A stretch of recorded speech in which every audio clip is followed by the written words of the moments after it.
The illustration that I'm going to use, there might not be very many of you that would be real familiar, but I think most of you would, living in this part of Alabama. I want to talk to you for just a very few minutes about the 6 steps of gardening.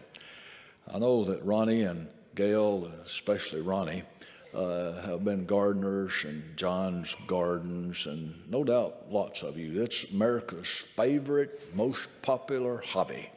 You might think it would be golf, but it's gardening is what I'm told. There are 6 steps when you think about it. Think about plowing in hope. I get on my old Ford 3000 tractor and I plow. I'm not getting to eat anything. I'm not getting to share anything, but I'm plowing in hope. And hope is desire plus expectation.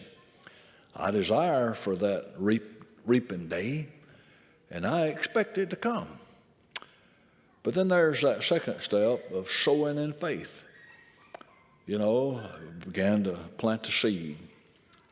And I have faith that God's going to provide rain, sunshine, warm temperatures, warm nights. And I still not got to eat anything. And I may have spent quite a bit of money and quite a bit of work and quite a bit of time already, but I've not got to reap anything yet. And then there's that work with diligence. Man, I'm telling you, sometimes I come in and I am sweaty as all get out. And my wife would say, you need to hurry up and get in the shower. And there's hours and hours put into chopping and weeding and all that stuff. And then there is the guarding with vigilance. Right now, there's probably a coon that's getting out of a tree right now, and he's making his way here pretty quick as darkness comes. He's making his way pretty quick to my sweet corn. And while I was trying to do some other things today, there's a big old groundhog that's just living in my sweet corn.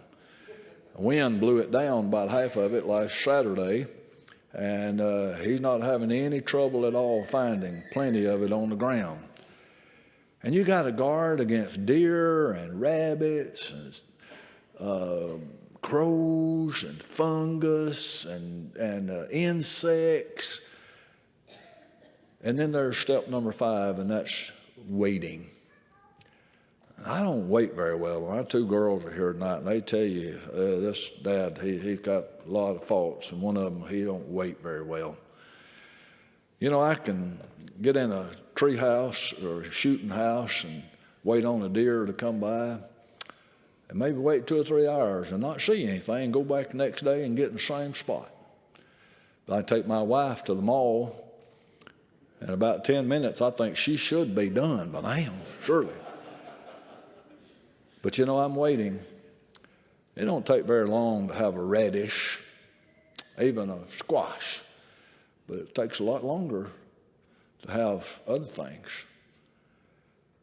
But then there's that last step, and that's reaping in joy.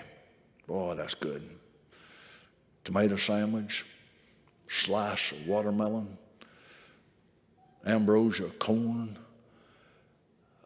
okra. I mean, lots of stuff.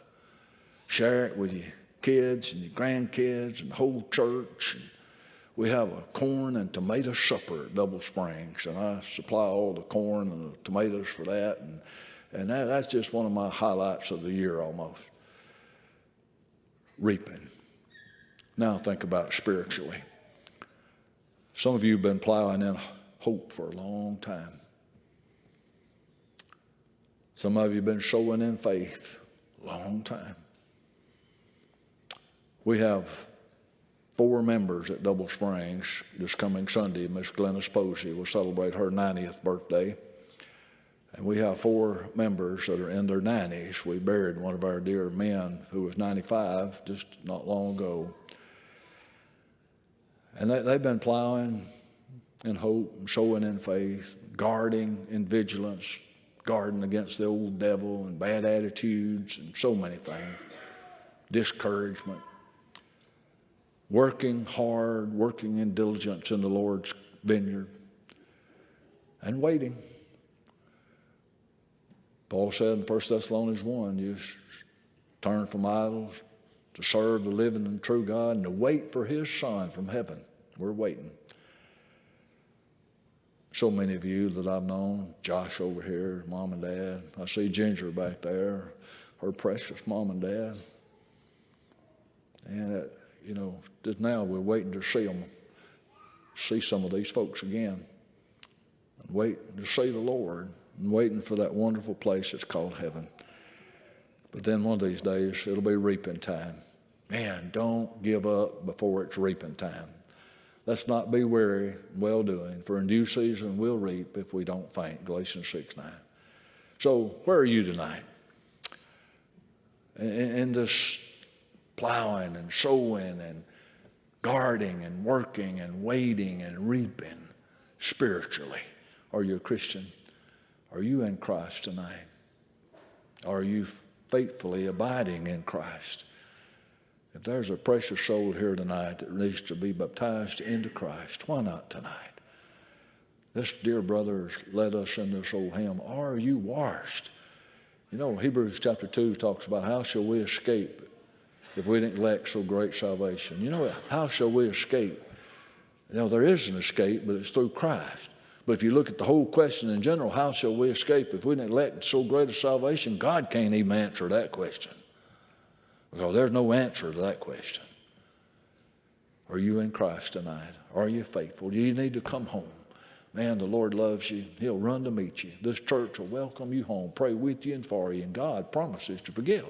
As together we stand as we sing.